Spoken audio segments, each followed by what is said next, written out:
أعمالنا من يهده الله فلا مضل له ومن يضلل فلا هادي له وأشهد أن لا إله إلا الله وحده لا شريك له وأشهد أن محمدا عبده ورسوله اللهم صل وسلم على نبينا محمد وعلى آله وصحبه أجمعين أما بعد يا أيها الذين آمنوا اتقوا الله حق تقاته ولا تموتن إلا وأنتم مسلمون يا أيها الناس اتقوا ربكم الذي خلقكم من نفس واحدة وخلق منها زوجها وبث منهما رجالا كثيرا ونساء واتقوا الله الذي تساءلون به والأرحام إن الله كان عليكم رقيبا يا أيها الذين آمنوا اتقوا الله وقولوا قولا سديدا يصلح لكم أعمالكم ويغفر لكم ذنوبكم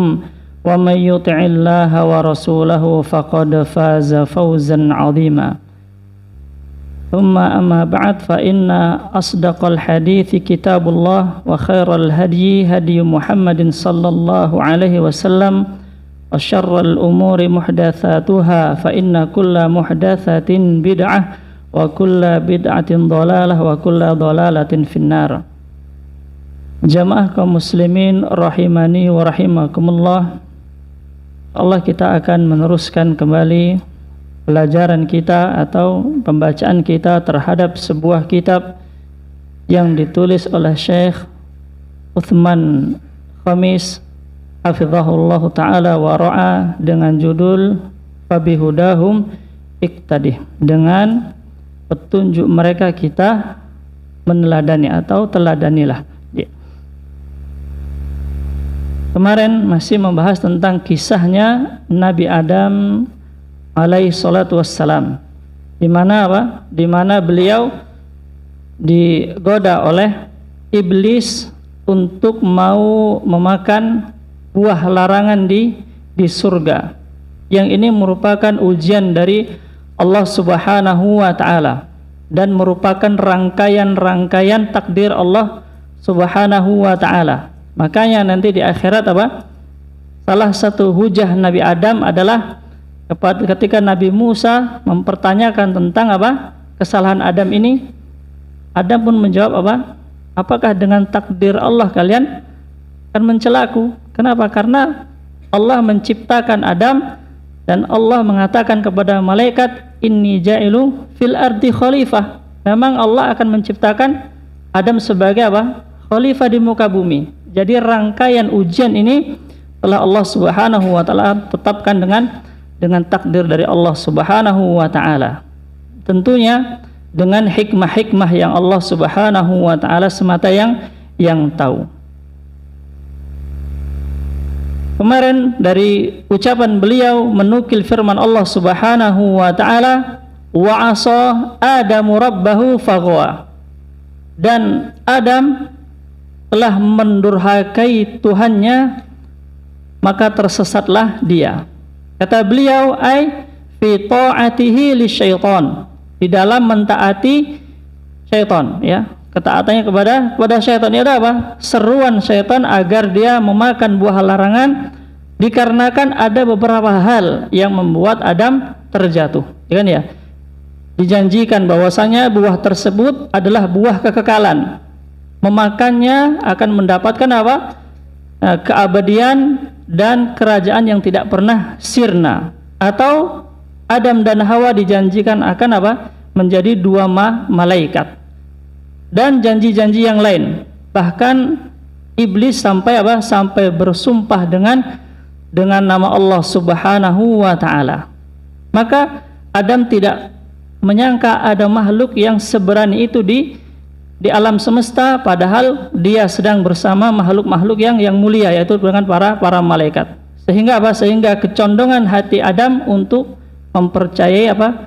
Ucapan iblis. Jadi kita bahas kemarin ya, bahwasanya keterperosokan Adam ke dalam kemaksiatan bukan seperti sederhana yang kita pikirkan, ya, kita bayangkan, karena ada tahapan-tahapan yang diberikan oleh iblis. Nanti apa? Dikisah Nabi Nuh kalau tidak salah ya, bagaimana kesabaran syaitan menggoda anak Adam, akan dikisahkan. Seperti pula kisahnya iblis ketika menggoda Adam. Memiliki tahapan yang sangat bagus dan rapi sehingga sehingga bisa menipu Nabi Adam alaihi salatu wassalam. Falamma dzaqas syajarah badat lahuma sawatuhuma. Allah mengatakan dalam surat Al-A'raf, maka ketika Adam dan Hawa itu mulai mencicipi pohon larangan tersebut, badat lahuma sawatuhuma, tersingkaplah pakaian keduanya, terbuka auratnya. Wa tafiqa yakhsifani alaihima min warakil jannah. Lalu paniklah Adam dan Hawa, lalu bergegas mencari penutup aurat mereka dari daun-daun surga. Ketika terbuka, kemarin kita sudah bahas kenapa makan buah larangan kok tersingkap pakaiannya? Karena kata Syekh Nasir As-Sa'di, Abdurrahman bin Nasir As-Sa'di, pakaian ketakwaan mempengaruhi pakaian zahirnya, sehingga ketika pakaian ketakwaan tersingkap pula pakaian zahir dari Nabi dan istrinya. Lalu mereka bergegas mencari pelindung aurat dari dedaunan surga. Beliau Syekh Utsman Hamid rahimahullah hafizahullah taala mengomentari, wa hadza fihi, dan ini di dalamnya itu annal insana bitab'ihi yasturu auratahu. Manusia itu ikhwah sejatinya secara tabiat itu menjaga aurat, menutup auratnya. Kenapa? Karena Adam malu ketika auratnya tersingkap. Fama yuhibbu an tadhhara, maka dia tidak menyukai tersingkapnya aurat. Walidzalika badara Adam wa Hawa ila satril aurah. Oleh sebab itulah buru-buru Adam dan Hawa mencari penutup aurat dengan firman Allah, wa tafiqa yakhsifani. Mulailah keduanya mencari penutup min warakil jannah, untuk menutup auratnya dari dedaunan surga.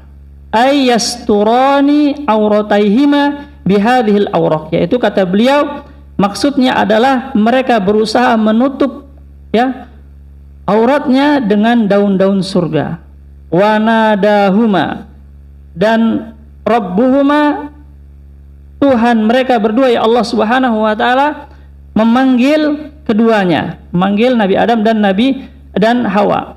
Alam anhakuma antilkumas syajarah.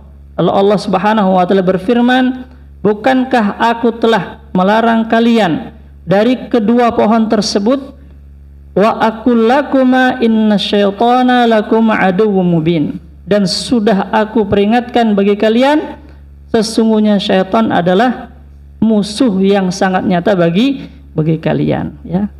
Jadi yang pertama ikhwah, faedahnya tabiat manusia itu menutup aurat, sehingga orang yang normal akalnya akan malu tersingkapnya aurat. Ini berbicara dengan normalnya akal, karena tabiat itu adalah asal bawaan dari manusia, dan ini telah dicontohkan oleh Nabi kita Adam alaihissalam. Yang kedua, bahwasanya larangan Allah itu bukan untuk menyusahkan para hamba, akan tetapi larangan tersebut untuk melindungi hamba itu sendiri, untuk melindungi hamba itu sendiri, sehingga ketika Allah melarangnya itu ada hikmah-hikmah yang tersimpan dan terkandung di dalam larangan tersebut, dalam larangan tersebut. Dan ketika Allah Subhanahu wa taala memperingatkan kita dari syaitan, ketahuilah sesungguhnya syaitan adalah musuh yang paling nyata. Tidak ada musuh yang lebih besar permusuhannya kepada manusia kecuali syaitan. Karena tidak ada sedikit pun belas kasihan dari musuh yang ini. Mungkin kalau kita punya musuh, melihat kita sakitnya terlalu parah, agak kasihan dia. Tapi kalau syaitan benar-benar musuh yang menunggu kebinasaan kita dengan kebinasaan yang paling nyata. Makanya ada sebagian para pemuda ketika mereka zaman dahulu ikhwah suka nonton film yang aneh-aneh, ya kan? Misal nonton film apa? Si Manis Jembatan Ancol misalkan. Sehingga terbayang bisa nikah dengan apa? Setan. Kenapa? Dibayangkan setan apa? Cantik sebenarnya. Padahal apa? Musuh mereka yang paling nyata. Seandainya para ulama berselisih di fikih ya, boleh tidak menikah dengan jin, dan mungkinkah manusia ketika menikahi jin akan memiliki keturunan? Itu dibahas di ilmu fikih ya. Maka Syekhul Islam juga membahasnya dalam Majmu' Fatwa beliau. Kan tapi apa? Intinya apa? Kita tidak bisa melihat kenyataan wujud mereka secara asli, dan mereka, jika mereka itu mengganggu kita berarti dia fasik, dan mereka adalah musuh yang paling nyata yang tidak menginginkan sedikit pun kebahagiaan bagi kita. Kalau mereka memancing kita ya dengan sesuatu janji, ketahuilah janji itu merupakan sebuah langkah di antara langkah-langkah syaitan untuk menghancurkan kita ke dalam kehancuran yang paling nyata. Ada orang yang mencari harta ya diberikan oleh mereka, oleh syaitan. Apakah untuk membahagiakan manusia? Enggak. Ya, makanya Syekh Sulaiman Ar-Ruhaili kalau salah mengatakan, sekiranya manusia itu dari lahir sampai wafat itu bahagia terus, diberikan harta terus, diberikan kesenangan, tidak pernah menderita, maka apabila disandingkan dengan akhirat itu tetap sedikit. Itu tetap apa? Sedikit. Apalagi apa? Dicampur dengan penderitaan. Lebih sedikit lagi. Ya, makanya kalau syaitan memberikan harta terus manusia bahagia terus, dibandingkan akhirat tetap sedikit. Dengan niat mereka yang penting apa? Anak Adam apa? Rusak. Kenapa? Ada janji untuk dimasukkan ke dalam jahanam bagi orang-orang yang mengikuti langkah-langkah syaitan tadi sebagai teman mereka, karena terputus asanya apa? Iblis dari surga Allah Subhanahu wa taala dan rahmatnya. Qala Rabbana zalamna anfusana. Maka Adam dan Hawa pun berkata, wahai Rabb kami telah berbuat zalim terhadap diri kami sendiri, ya. Maka tidak dikatakan telah menzalimi Allah Subhanahu wa taala, karena hakikatnya perbuatan kejahilan kita itu akan menimpa kita sendiri. Ai fi fi'lina hadza, yaitu di dalam perbuatan kami tadi, karena apa? Berani memakan buah yang telah dilarang oleh Allah Subhanahu wa taala. Bagaimana tidak zalim padahal Allah telah menciptakan surga dengan seluruh kenikmatannya, dengan seluruh buah-buahan dan minuman serta istananya, hanya satu pohon yang dilarang tapi tetap dilanggar, ya. Sebagaimana kita bahas kemarin, adanya sifat apa? Al-hirs, ketamakan bagi manusia, salah satu sebab apa? Kebinasaan kita. Baik. Wa illam taghfir lana. Lalu Adam berdoa kembali, dan sekiranya engkau tidak mengampuni kami, wa tarhamna, dan tidak mengasihi kami, lanakunanna minal khasirin. Sungguh benar-benar kami termasuk dari golongan orang-orang yang merugi, yang merugi. Al-khasirin ikhwah, ya, itu adalah seluruh bentuk kerugian. Makanya dahulu ketika kami belajar kitab Tauhid dengan Ustaz Zaiduddin hafizahullah taala, ya, beliau mengatakan apa? Dia masuk khasir adalah ibarat sebuah panci yang di dalamnya dimasukkan air, lalu dimasukkan batu dan ditutup lalu dipanaskan. Adakah dari sisi manapun yang memiliki efek dingin? Tidak ada. Maka seluruh kerugian akan meliputi hamba tersebut ketika tidak mendapatkan rahmat dari Allah Subhanahu wa taala. Kenapa? Karena siksaan yang akan dia terima tidak pernah merendah, ya, tidak pernah turun derajat kepada derajat ringan. Ya, kalau siksaan sudah selesainya dunia, maka siksaan di akhirat apa? Tidak ada apa?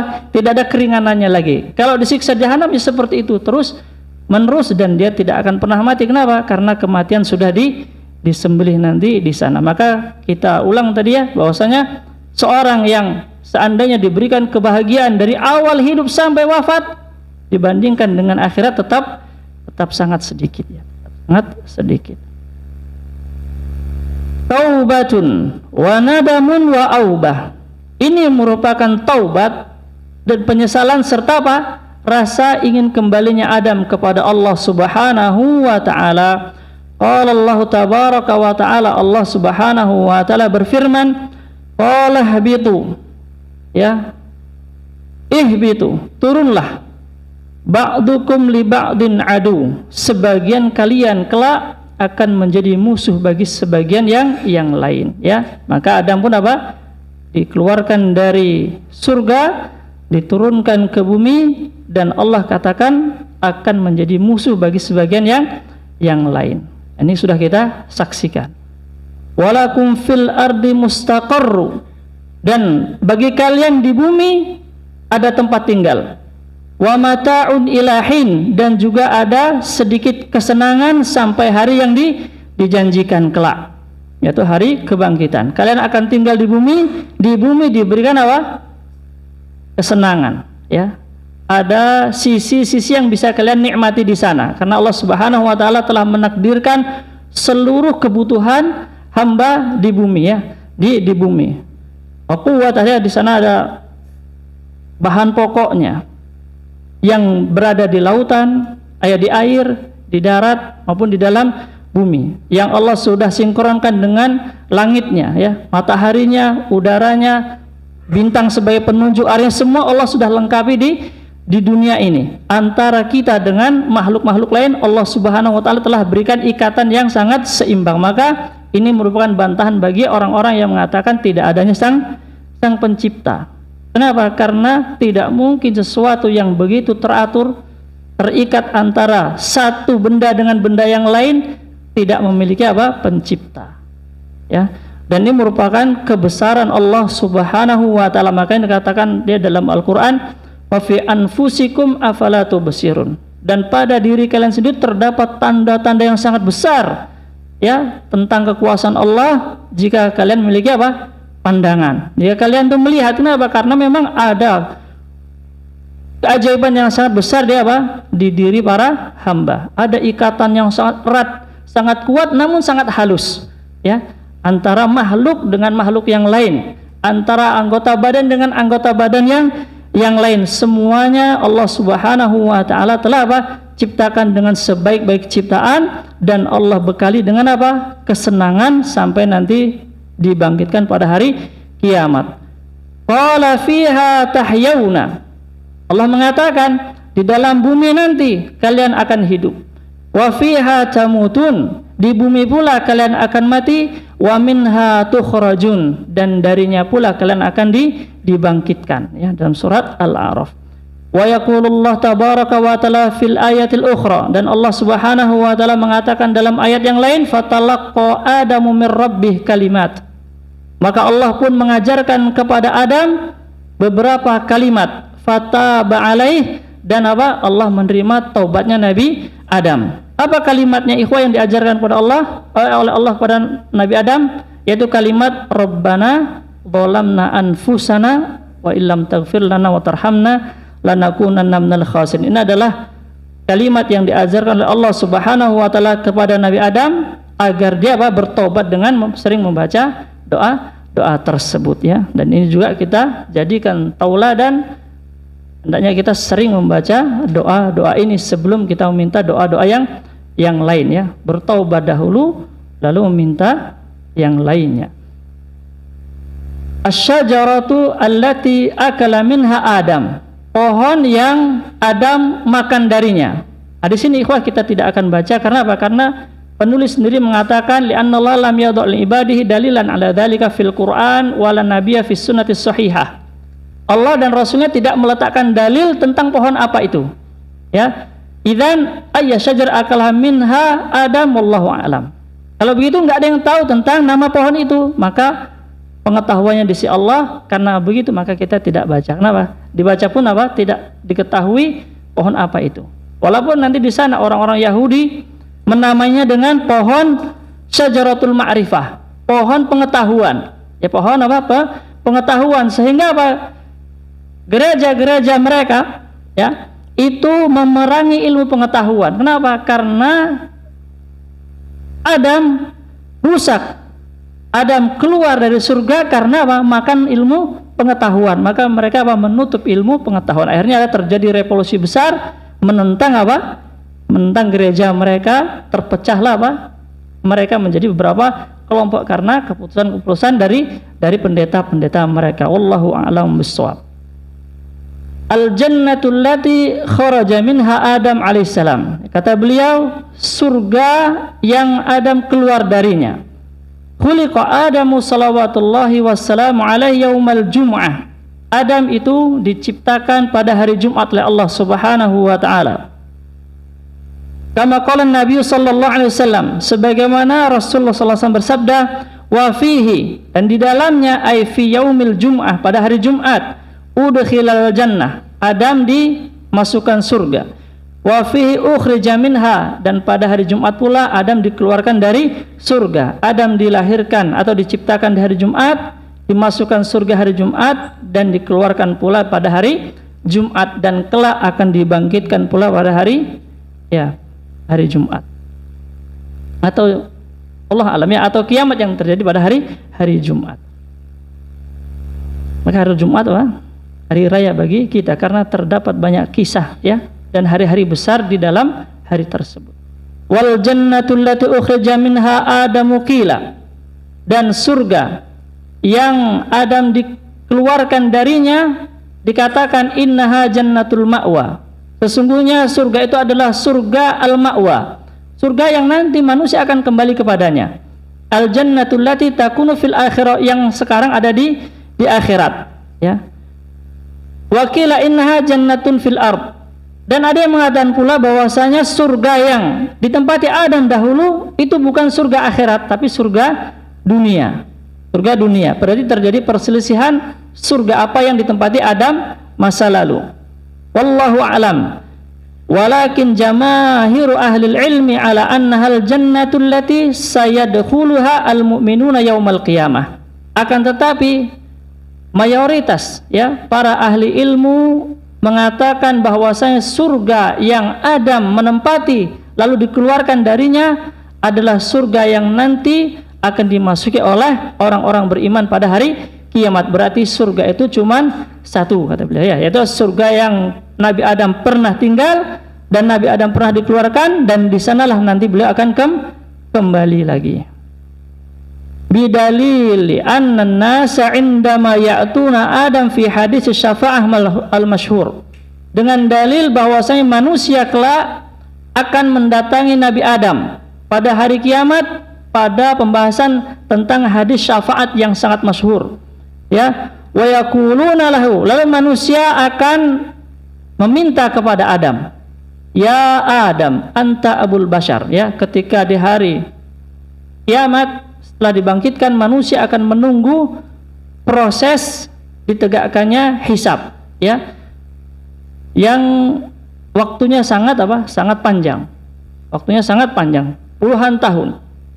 Dikatakan dalam tafsir Ibnu Katsir rahimahullah taala ya, mereka menunggu sambil menghadap ke atas langit ya, menunggu datangnya Allah dan malaikat bersaf-saf. Di sana terdapat banyak suara yang menggelegar, menjadikan mereka semua takut ya, karena Allah dilapisi dengan 70 lapis ya sesuatu. Salah satunya adalah air yang sangat besar dia di bawah arsy, itu sebagai pelapis dari cahaya Allah Subhanahu wa taala. Kenapa? Karena apabila Allah menyingkap wajahnya, maka akan hancurlah sepanjang mata memandang. Akan hancur sepanjang mata memandang. Maka apa? Maka Allah menutup dirinya sampai nanti tiba di hari kiamat Allah akan menampakkan dirinya. Kenapa? Karena materi manusia sudah berbeda. Mereka telah melewati fase kematian. Wallahu ta'ala alam bissawab. Nah, waktu akan ditegakkan hisab, sangat panjang mereka menunggu, mereka mulai gelisah dan lelah. Akhirnya mereka mendatangi para nabi ulul azmi, salah satunya Nabi Adam alaihissalam. Lalu mereka berkata, wahai Adam, engkau adalah bapaknya manusia, seluruh manusia itu dari keturunan Anda. Khalaqakallahu biyadihi wa asjadalakal malaikatahu. Allah menciptakan engkau dengan tangannya. Tangan Allah sendiri yang menciptakan Adam. wa asjadalaka malaikatah, dan Allah memerintahkan malaikat untuk sujud kepada Anda. Isfa' lana inda rabbik, maka mintalah syafaat kepada Allah untuk kami. Fayaqulu, maka Adam pun menjawab, wa hal akhrajakum minal jannati ghairi, adakah orang yang telah mengeluarkan kalian dari surga selainku? Ini pengakuan Adam. Kalian itu keluar dari surga sebab saya. Maka bagaimana saya berani hari ini berbicara pada Allah Subhanahu wa taala. Kenapa? Ikhwah, karena hari itu hari yang dimana Allah murka dengan kemurkaan yang tidak pernah murka sebelumnya, tidak pernah pula murka setelahnya. Itulah hari dimana puncak kemurkaan Allah Subhanahu wa taala, sehingga seluruh nabi tidak ada yang berani berbicara dengan Allah Subhanahu wa taala kecuali siapa? Nabi kita Muhammad sallallahu alaihi wasallam. Dan itulah maqamam mahmuda, ya, tempat yang terpuji bagi Rasulullah sallallahu alaihi wasallam, dan itulah syafaatul uzma, ya, maka disebut dengan syafa'ah al-masyhurah. Fadhahir, maka yang nampak di sini ikhwah, wal ilmu indallah, adapun ilmunya tetap di sisi Allah, tapi yang nampak bagi beliau di sini annal jannata allati akhraja minha Adam, annal jannata allati ukhrija minha Adamu hiyal jannatul lati sanadkhuluha jami'an insyaallah tabaraka wa taala. Bahwasanya surga yang Adam dikeluarkan darinya adalah surga akhirat yang nanti orang-orang beriman atau semua kita akan memasukinya insyaallah taala, amin, kata beliau. Jadi surga walaupun diperselisihkan, tapi beliau menguatkan pendapat surga yang di akhirat yang sekarang dijanjikan untuk orang-orang yang beriman. Baik. Khasaisu ikhtasallahu biha Adam. Ya, beberapa karakteristik atau kekhususan Nabi Adam yang Allah khususkan dia dengannya. Waqtasallahu Adam alaihissalam bi arba'i khasaisa. Allah memberikan keistimewaan Adam dengan 4 kekhususan. Awalan, yang pertama, kata beliau, khalaqahu biyadihil karimah. Allah itu menciptakan dengan tangannya sendiri Adam, ya. Allah menciptakan Adam dengan tangannya. Wala yasihhu qaulu man yaqul, dan tidaklah benar ucapan seorang yang berkata khalaqahu bi qudratihi. Allah menciptakan Adam dengan kekuatannya. Tapi ikhwah, karena di sana ketika ada pembahasan tentang asma wa sifat, ya, tentang sifat-sifat Allah, maka sebagian kaum, ya, muslimin itu mengingkari Allah memiliki tangan. Allah disifati dengan tangan diingkari. Kenapa? Karena mereka mengatakan mensifati Allah dengan fisik, dengan tangan, itu sifatnya orang mujassimah, sifatnya orang-orang yang suka menjisim-jisimkan Allah, memberikan Allah sifat-sifat jasad. Maka mereka menolak Allah memiliki tangan, ya. Lalu karena dalam Al-Quran ada kalimat biyadihi, dengan tangannya, mereka pun mencari takwil, penafsiran dari kata yad, dari kata tangan. Maka mereka katakan yang dimaksud tangan adalah kekuatan, adalah kekuatan. Maka mereka katakan Allah menciptakan Adam dengan tangannya, artinya Allah menciptakan Adam dengan kekuatannya. Jadi bukan tangan hakiki, tapi kekuatan.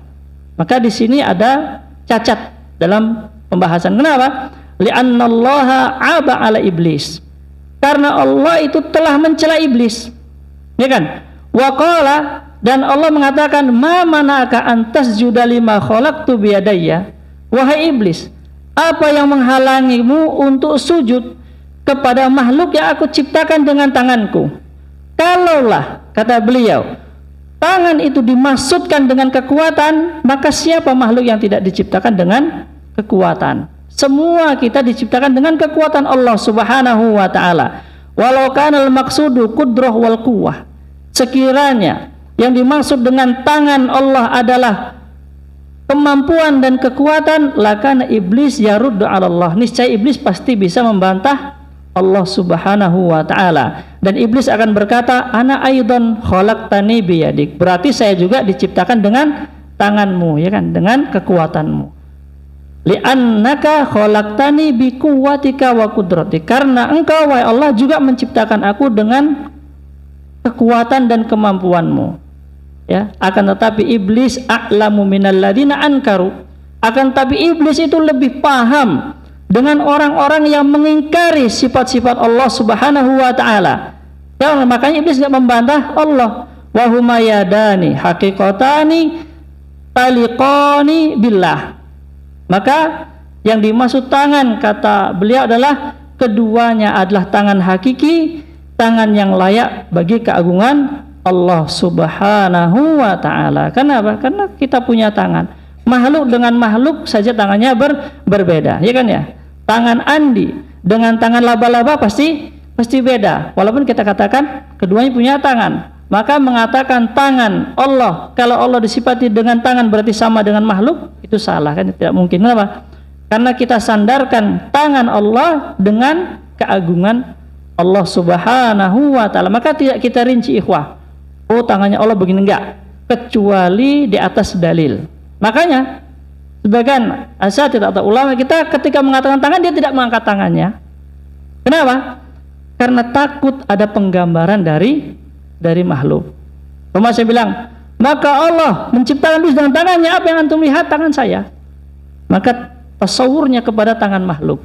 Maka mereka melarang kita mengangkat tangan atau memperagakan tangan ketika apa? Membahas sifat-sifat Allah. Takut pendengar menyangka apa, atau mengira tangan apa seperti tangan kita. Tidak seperti itu ya. Itu kita sandarkan. Allah punya tangan, punya. Bagaimana? Tidak ditanyakan. Karena para sahabat juga tidak pernah bertanya. Kenapa? Karena mereka tahu kalau Allah tidak menerangkan dalam Al-Quran dan Sunnah, berarti tidak ada yang tahu. Selesai masalahnya. Yang penting ada dalil Allah punya tangan, titik. Bagaimana? Sesuai dengan keagungan Allah Subhanahu wa taala. Kalau Allah Maha Kuat, Maha Besar, Maha Perkasa, begitu pula tangan Allah Subhanahu wa ta'ala disandarkan kepada keagungan Allah.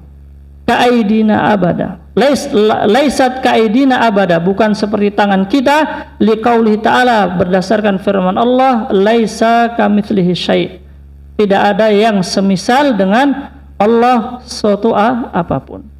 Itu yang pertama, bahwasanya Adam memiliki keistimewaan dan kekhususan, yaitu diciptakan langsung dengan tangan Allah Subhanahu wa ta'ala. Yang kedua, ikhwah, nafakhallahu ta'ala fihi min ruhih, Allah meniupkan kepada Adam ruhnya, ruh Allah Subhanahu wa ta'ala. Maka apabila ditanya, bukankah semua ditiupkan oleh Allah dengan ruhnya? Maka jawabnya, Allah memang meniup semua hamba dengan ruhnya, tapi apa?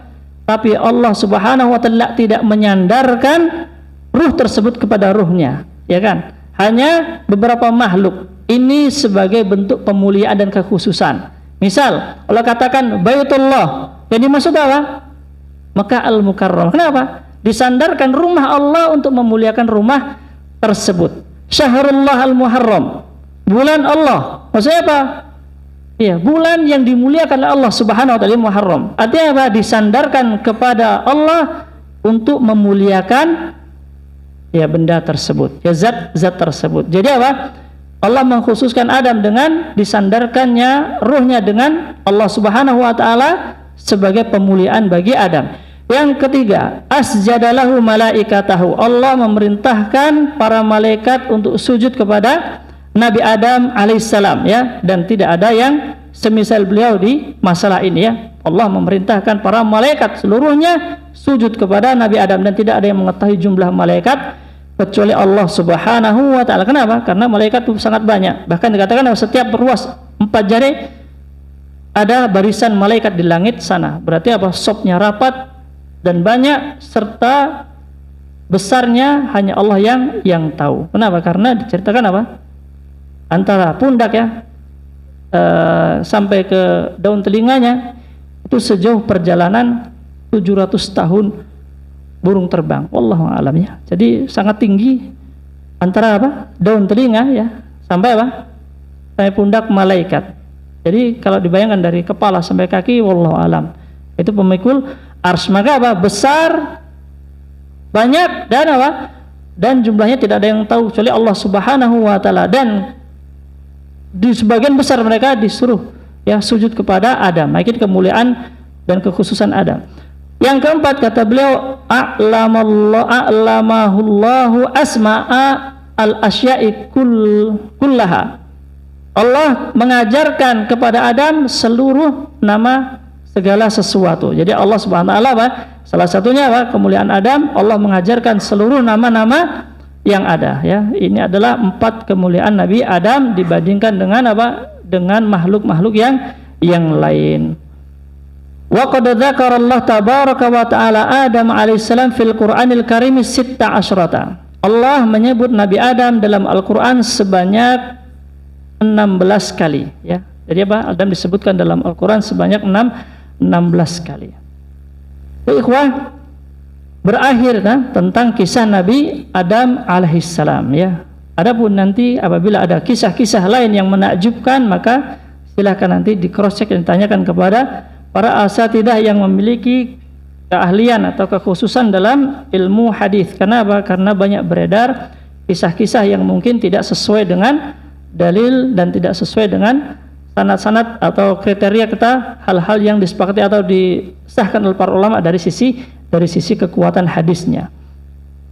Lalu beliau sebagai penutup, ya, membuat sebuah ringkasan, ya. Beliau mengatakan ad-durus wal ibar, pelajaran-pelajaran serta ibrah-ibrah al-mustafadat dan faidah-faidah yang bisa diambil min kisati Adam, dari kisahnya Nabi Adam alaihissalam. Wa fi khitami hadhil qissah nadhkurul ibara wad durus allati nakhruju biha min kisati Adam salawatullahi salamu alaihi. Di penutup pembahasan ini, ikhwah, kita akan menyebutkan beberapa pelajaran serta ibrah yang kita keluarkan dari kisahnya Nabi Adam alaihissalam. Yang pertama, kata beliau, dhahara min khilali hadhil qissah madad dha'fil bashari. Dari kisah ini tampaklah tentang kelemahannya apa? Manusia. Wa dzalika lamma harasa Adam sallallahu alaihi alal akli minasyajarah wa kaifa kana dzalika sababan fi khuruji minal jannah. Yaitu nampak ketika Adam apa?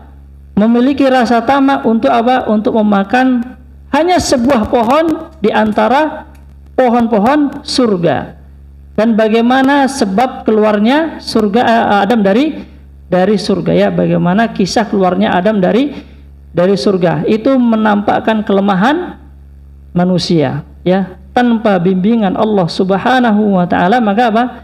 Kita bukan siapa-siapa dan tidak akan mampu apa-apa. Maka yang diperingatkan bagi kita untuk terus memohon pertolongan kepada Allah Subhanahu wa taala, karena manusia disifati dengan zaluman jahula, sangat zalim serta sangat bodoh.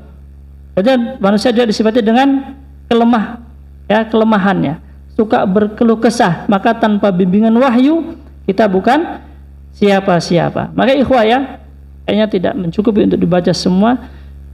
Yang ingin saya sampaikan adalah apa? Kita ini, ikhwah, diberikan oleh Allah Subhanahu wa taala asalnya fitrah yang lurus, ya kan, ya. Semua kita dilahirkan dalam fitrah yang lurus, ya. Kullu mauludin yuladu 'alal fitrah, kata Rasulullah. Semua hamba itu apa? Dilahirkan di atas fitrah. Fa abawahu yuhawidanihi aw yunassira aw yumajjisanihi. Maka kedua orang tuanya yang akan membentuk dia menjadi apa nanti? Ya, apa nanti? Maka fitrah ini, ikhwah, kelurusan, kebaikan, keimanan, ketauhidan yang ada pada seorang hamba di saat dia lahir itu tidak akan mampu bertahan. Tidak akan mampu bertahan. Ketika badannya tumbuh, akalnya tumbuh, pergaulannya tumbuh, maka fitrahnya nggak mungkin apa menjaga dia. Tidak mungkin fitrahnya bisa menjaga perkembangan tadi. Maka Allah Subhanahu wa taala ingin menjaga fitrah kita agar tetap lurus. Dengan diutusnya siapa? Nabi, ya. Dengan diutusnya Rasulullah, dengan diturunkannya wahyu. Maka barang siapa yang tidak memegang wahyu, dipastikan akan sesat, akan rusak. Kenapa? Karena fitrah manusia tidak akan mampu mengendalikan nafsu, akal, pergaulannya di kemudian hari. Maka ini, ya, bagi kita, ya, sebagai pengingat, kalau ingin lurus, ingin di atas fitrah, ingin selalu selamat, maka teruslah sering-sering apa? Kembali kepada wahyu.